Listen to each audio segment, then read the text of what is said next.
의 이름으로 기도하옵나이다. 아멘. 2010년도에 우리나라에 이른바 정의 열풍이 일어났었습니다. 하버드 대학교의 마이클 샌델이라는 교수님이 쓴 정의란 무엇인가 라는 책이 1년 만에 123만 부 이상 팔리면서 일어난 열풍입니다. 참 읽기도 어렵고 또 결코 쉽지 않는 정치 철학 도서가 그렇게 많이 팔린 것에 대해서 모두가 놀랐죠. 진작 미국에서는 10만 부 정도밖에 팔리지 않는 이 읽기도 어려운 책이 우리나라에서 이렇게 많이 팔린 이유가 무엇일까? 책이 워낙 많이 팔리면서 출판계에서는 정의란 무엇인가가 아니라 돈이란 무엇인가로 주제가 바뀌었다라는 그런 이슈도 만들어낸 그런 현상. 어떻게 우리는 이해할 수 있을까?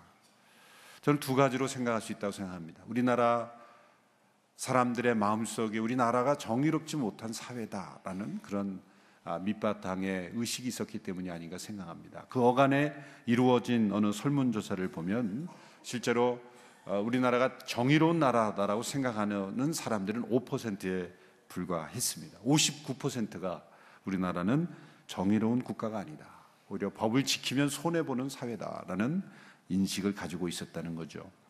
그러나 한편으로 두 번째는 그렇기 때문에 정반대로 힘들고 부담스럽지만 정의에 대한 열망이 우리나라 사람들 가운데 많이 있다라는 긍정적인 신호일 수도 있다는 거죠. 정의로운 사회, 정의로운 삶이 되어야 한다는 그런 공감, 그런 가치관이 국민 정서 속에 확산되어 있다라고 볼 수도 있습니다. 그러나 읽고 난 사람들의 서평을 들으면 한마디로 정의가 무엇인지 정의하기가 더 어려워졌다라고 말합니다. 저도 시간이 없어 반쯤 읽다 말았는데 사람들이 원하는 또 진정한 정의가 무엇인지를 깨닫게 해주지는 못하는 한계가 있습니다. 그렇다면 성경은 정의에 대해서 어떻게 말씀하고 있습니까? 구약 성경 전체에서 정의에 대한 관심이 깊이 담겨 있습니다. 하나님께서 율법을 보면 거의 모든 이 삶의 영역에서 정의를 말씀하고 있습니다. 하나님의 말씀에 기록된 정의는 관념적이거나 철학적이거나 상대적인 정의가 아닙니다. 역사 속에서 일하시는 그 하나님의 성품에서 비롯된 정의입니다. 하나님께서 아브라함을 선택하셔서 새로운 공동체를 이루신 목적, 그것이 바로 정의로운 공동체를 창조하시는 것이었습니다. 창세기 18장 19절의 말씀을 보십시오. 우리 같이 한번 읽어볼까요? 시작.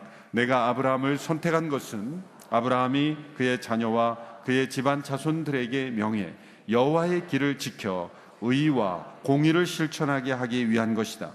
그리하여 나 여호와가 아브라함에게 말한 것을 그를 위해 다 이루고자 하는 것이다.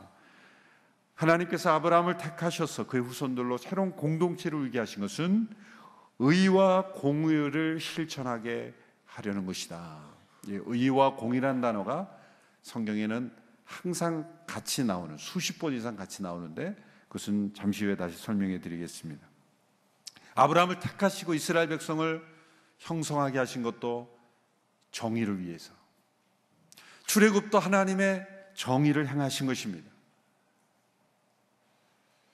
히브리인들을 압제하는 애굽에 대하여 정의를 행하시고 그들을 자유케 하심으로 하나님은 정의를 베풀어 주신 거죠. 십계명과 율법은 하나님의 정의에 대한 선언입니다. 증언입니다. 이스라엘의 가나안 정복은 가나안 족속들의 악함에 대한 하나님의 정의로운 심판이었습니다. 그래서 이스라엘의 승리는 곧 하나님의 정의로 그렇게 성경은 설명하고 있습니다. 그러나 동시에 그 가나안 땅에서 이스라엘 백성들이 동일하게 악하게 행한다면 그들도 역시 하나님의 정의의 대상이 되는 것이죠. 단지 가나안 족속이기 때문에 멸망당하고 이스라엘이기 때문에 뭐든지 다 봐주는 것이 아니라 그들 또한 하나님의 정의의 대상입니다. 그 결과가 바벨론 심판이죠. 이스라엘 백성들의 바벨론의 포로로 잡혀가고 예루살렘이 멸망했으니까 하나님의 정의의 심판이 그들에게도 임했기 때문입니다. 하나님께서 이 땅에 역사하시는 궁극적인 목적은 하나님의 의와 공의를 행하시는 것이고, 그것을 통해서 하나님의 사랑을 나타내시는 것입니다. 시편 33편 5절의 말씀을 보십시오. 시편 33편 5절 우리 같이 읽겠습니다. 시작. 여호와께서는 의와 공의를 사랑하시며 이 땅은 그분의 변함없는 사랑으로 가득 차 있습니다. 의와 공의라는 두 단어가 나오는데 히브리어는 다른 단어입니다.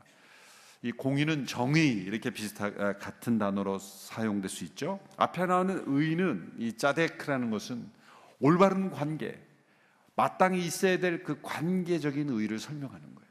이 기초적인 정의죠.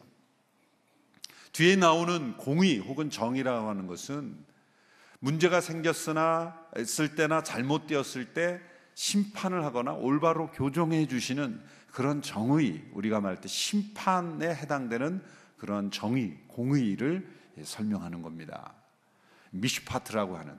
그러니까 앞부분에 나오는 의가 제대로 되어 있으면 뒷부분에 공의는 필요가 없습니다. 만약 인간이 하나님 앞에 의롭게 존재했다면 하나님의 공의, 하나님의 정의는 있을 필요가 없는 거죠. 인간이 의롭지 못하기에 정의가 필요하고 공의가 필요하게 된 것입니다. 그래서 우리는 공의와 정의를 회복하기 이전에 하나님 앞에서 의를 먼저 회복해야 되는 것이죠. 하나님과의 바른 관계를 회복하면 하나님의 공의와 정의는 저절로 이루어지기 때문입니다. 그래서 이 두 단어가 항상 성경에 수십 번 함께 나옵니다. 미가서 6장 8절의 말씀을 우리 개역 개정 번역으로 함께 읽어보겠습니다. 시작. 사람아, 주께서 선한 것이 무엇임을 내게 보이셨나니 여호와께서 내게 구하시는 것은 오직 정의를 행하며 인자를 사랑하고 겸손히 내 하나님과 함께 행하는 것이 아니냐. 하나님께서 구하시는 것이 정의를 행하며 인자를 사랑한다. 이 인자는 사람이 아니라 헤세드, 은혜, 인애와 사랑, 그것을 합친 인자라고 하는 것은 헤세드, 사랑입니다. 은혜, 사랑입니다. 정의라는 것은 아까 말한 공의라고도 번역되는 미슈파트. 그러니까 정의를 행하며 은혜를, 사랑을 사랑한다. 겉으로 나타나는 것은 정의이지만 그 내면에는 은혜와 사랑이 가득하는 것, 이것이 하나님과 동행하는 삶에서 나타난다는 거죠. 따라서 정의는 우리의 마음속에 사랑으로 비롯된 행위가 된다는 거예요. 이 세상에 정의를 부르짖을 때 잘못 방향이 잡히는 이유는 사랑과 은혜에서 비롯된, 사랑에서 비롯된 정의가 아니기 때문입니다. 미움과 분노에서 비롯된 정의는 진정한 정의가 될 수 없습니다. 하나님의 정의는 언제나 하나님의 사랑에서 흘러나오는, 하나님의 은혜에서 흘러나오는 정의이기 때문입니다. 누군가에게 정의를 주장하고 또 누군가를 정의롭게 심판한다면 그만큼 내 안에 사랑이 충만하기를 위해서 먼저 기도해야 됩니다. 하나님의 은혜로 내 안에 충만하기를 먼저 간구해야 합니다. 마음에 인자한 사랑이 없는 정의는 정의처럼 보이나 파괴가 될 수 있고, 또한 정의로 나타나지 않는 사랑은 거짓되고 왜곡된 사랑일 수 있기 때문입니다. 하나님과 동행하는 삶이란 마음에 인자한 사랑을 품고 정의를 실천하는 삶이다. 그렇게 미가서 6장 8절에서 말씀하시는 거죠. 자, 그렇다면 정의란 무엇입니까? 철학적으로 복잡하게 변증하지 않아도 성경적으로는 간단합니다. 정의란 사랑에서 흘러나온 공평합니다. 사랑에서 흘러나온 공평합니다. 이렇게 정의할 수가 있습니다. 율법에서 보면 정의를 행하라고 주신 많은 내용들을 보면 모두가 다 사랑에서 나온 공평함을 실천하라는 거예요. 예를 들자면 추수할 때 이삭을 다 줍지 마라. 모퉁이에 있는 이삭은 내버려 두어라. 너희가 옮기다가 흘린 이삭은 줍지 마라. 가난한 이들이 와서 스스로 그것을 주어서 그들이 자존심 상하지 않고 그들이 스스로 주어서 살 수 있도록 그렇게 긍휼을 베풀어라. 그것이 정의로운 삶이다. 이스라엘 백성들이 11조는 이 제사를 집행하고 또 국가를 운영하는 데 드렸지만 3년 만에 한 번씩 하는 11조가 있습니다. 3년 만에 한 번씩 돌아오는 11조는 가난한 이들을 위한 구제의 11조로 드렸다는 거죠. 그것을 행하는 것이 정의로운 삶이다. 매 7년마다 안식년이 오고 그 안식년이 7번째 오는 해는 이 희년이라고 부르죠. 주빌리, 희년이라고 부르죠. 희년에는 빚만 탕감되는 것이 아니라 그 토지의 원소유주의대로 그 토지가 다 복귀됩니다. 가나안 정복 당시에 각 족속들에게 분배되었던 대로, 그리고 각 가족들에게 할당되었던 그 토지가 완벽하게 정상화되는 거죠. 50년 기간 동안에 때로 일을 하다가 많은 빚을 진 사람도 있고 또 크게 성공한 사람도 있지만 50년째가 되면은 다 제로 베이스로 돌아가서 원래 소유대로 다 돌아가는 거예요. 이것은 적어도 살아가면서 한 번은 아무리 큰 실패를 했다 할지라도 처음부터 다시 시작할 수 있는 기회를 주는 거예요. 이것이 있는 그대로 실행됐다면 그 사회는 우리가 상상하기 어려운 정의가 실천되는 그러한 사회가 되었을 것입니다. 희년의 제도, 3년 만에 이루어지는 11조의 제도, 추수할 때 이삭을 남겨주도록 함으로 이삭을 줍도록 하는 그런 제도, 그것이 사랑에서 흘러나오는 이 공평한 정의를 행하는 하나님의 방법이었던 것입니다. 그러므로 율법에서 명하는 정의는 잘못했을 때 심판하는 어떤 정의이기 이전에 은혜와 사랑을 베풀고 행하는 정의인 것을 우리에게 먼저 말씀하고 있습니다. 그래서 사람은 은혜를 많이 경험한 사람일수록 정의로운 삶을 삽니다. 많은 형벌을 가해야 사회가 정의로워지고 그리고 세상이 더 정의로워질 것 같고 정의로운 삶으로 변화될 것 같은데, 놀랍게도 많은 사랑과 많은 은혜와 많은 아름다움을 체험할수록 덜 이기적이 되고 더 정의롭게 살아가는 삶이라는 거죠. 하나님의 은혜를 깊이 체험했는데 정의롭지 못한 삶을 산다. 그것은 은혜를 체험하지 못했기 때문이라고 말할 수가 있어요. 많은 은혜를 체험했다고 말하지만 실제로는 은혜가 무엇인지 모르고 혹은 은혜를 경험하지 못했을 때 사실은 정의롭지 못한 삶을 사는 거예요. 진짜 사랑, 진짜 은혜를 경험한 삶은 정의를 향해 나아가는 거죠. 그 마음에 사랑을 품고 연약한 자, 또 삶을 누리지 못하는 자, 비참한 가운데 있는 영혼, 때로는 죄를 범해 타락한 영혼들을 향하여 사랑으로 그들에게 나아감으로 하나님의 공평과 정의를 실천하는 삶을 살게 되었다는 거예요. 은혜가 정의를 만들어내는 것입니다. 이것이 세상이 말하는 정의와 하나님의 율법에서 말하는 정의가 다른 것입니다. 하나님의 정의는 하나님의 사랑에서 나오는 것이다 라는 것입니다. 오늘 본문에서도 이러한 정의로운 삶에 대한 몇 가지 법들을 말씀하고 있습니다. 오늘 본문에 보면 정의를 굽게 하는, 정의를 왜곡시키는 세 가지 요소를 지적하면서 정의를 굽게 하지 말라라고 우리에게 말씀하고 있습니다. 정의를 굽게 하는 첫 번째 요소는 거짓입니다. 오늘 보면 1절, 7절, 8절 이렇게 세 구절을 연이어 함께 읽겠습니다. 시작. 헛소문을 퍼뜨리지 마라. 악인들 편에 서서 악한 증인이 되지 마라. 7절. 거짓된 일에 휘말리지 말고 죄 없는 의인들을 죽이지 마라. 나는 악인을 의롭다고 하지 않기 때문이다. 8절. 뇌물을 받지 마라. 뇌물은 지혜로운 사람의 눈을 멀게 하고 의인의 말을 왜곡시킨다. 여기에 보면 거짓된 여러 가지 일들을 말하고 있습니다. 헛소문, 사실이 아닌 것을 사실처럼 왜곡해서 말하는 것, 우리 일상생활 속에 헛소문을 많이 퍼뜨리는 것, 이것이 정의를 굽게 하는 것입니다. 거짓된 일에 휘말리고 뇌물을 받지 마라. 제가 뇌물이 뭔지 설명해 드렸죠? 뇌를 굴리면서 받는 게 뇌물이다. 선물은 선뜻 받을 수 있는 게 선물이고, 지혜로운 사람의 눈을 멀게 하고 의인의 말을 왜곡시킨다. 사단은 거짓의 아버지입니다. 사단은 거짓으로 세상을 지금 정복하려는 거예요. 세상은 절대 진실로 세상을 다스릴 수 없습니다. 거짓된 입술, 거짓된 마음에 불순종을 만들어내므로 세상을 어지럽히고, 사단이 통치할 수 있는 영역은 거짓의 영역밖에 없어요. 사단이 세상을 통치할 수 있는 건 거짓을 사랑하고 거짓된 일을 하는 사람들만 통치할 수 있을 뿐이에요. 작은 거짓이 얼마나 큰 위험을 만들어냅니까? 작은 거짓말 하나가 얼마나 큰 공동체를 파괴합니까? 그런데 여러분, 그 거짓은 어디에 있습니까? 예레미야 17장의 말씀에 의하면 만물보다 심히 거짓된 것이 뭐라고요?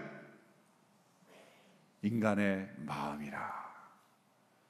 내 마음, 자신을 너무 신뢰하지 마십시오. 내 속에 있는 마음이 다른 사람, 감옥에 가 있는 사람이 거짓된 사람이 아니라 내 마음에 있는 그 상태가 거짓을 만들어낼 수 있는 창고다, 공장이다라는 거예요.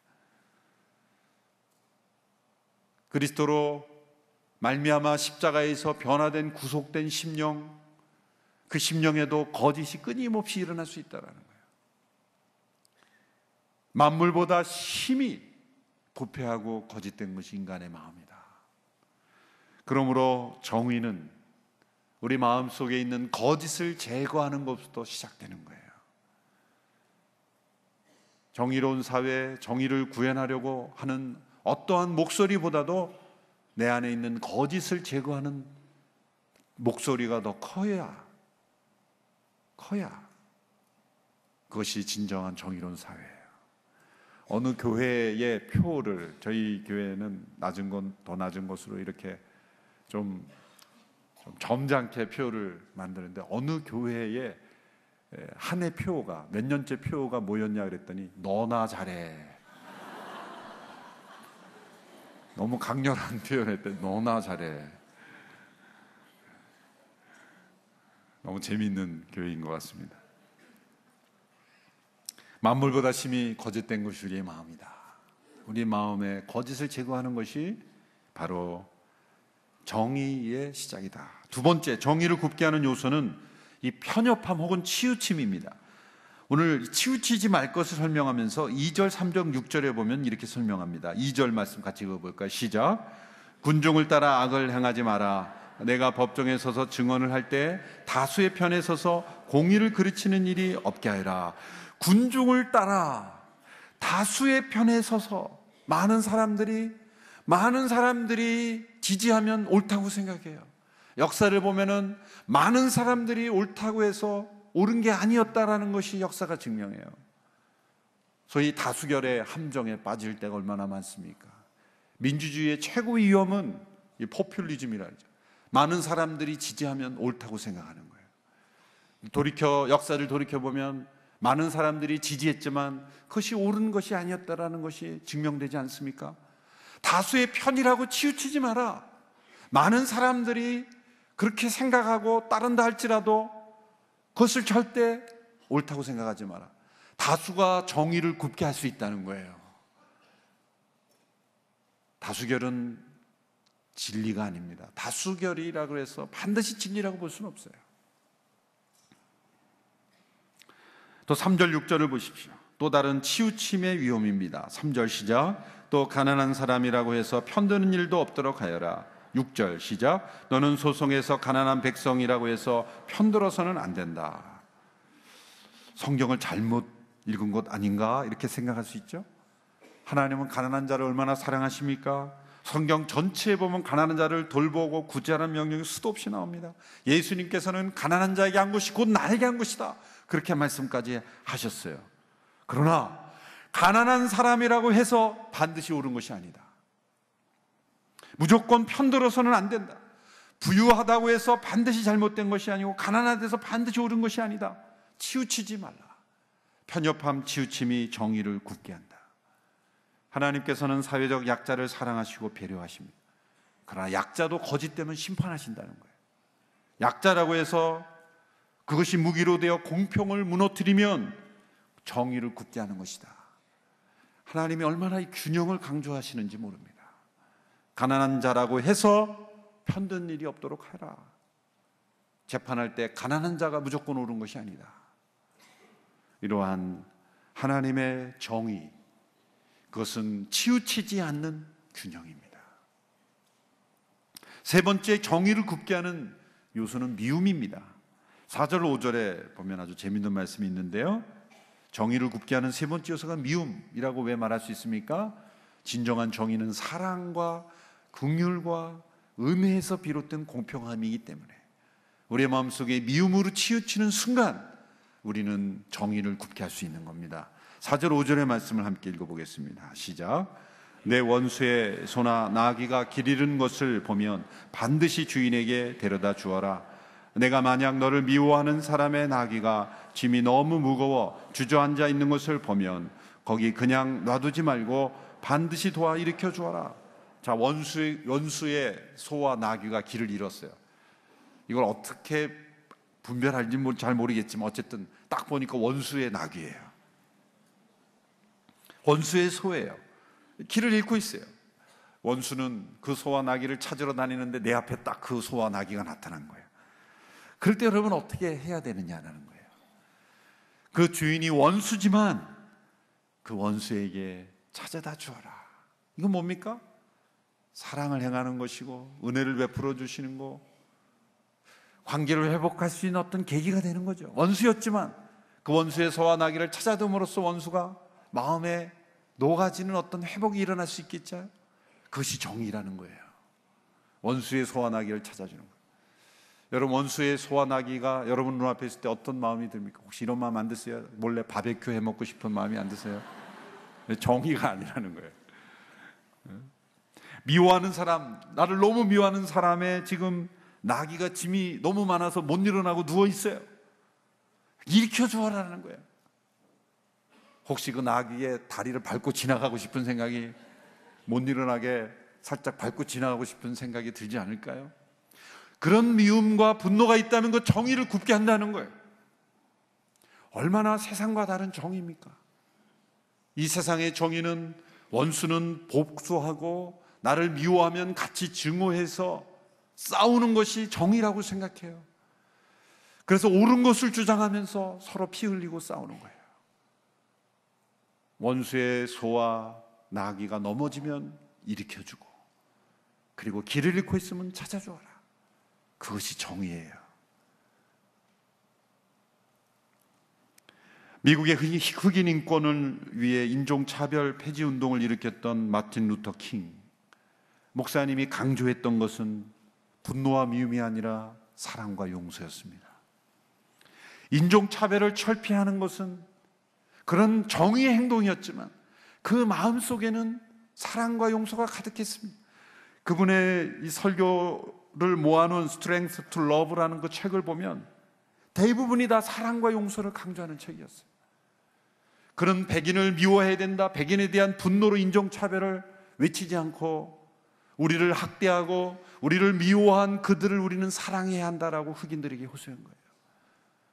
사랑의 동기, 용서의 동기로 그들은 정의를 부르짖었기에 사회가 변화된 겁니다.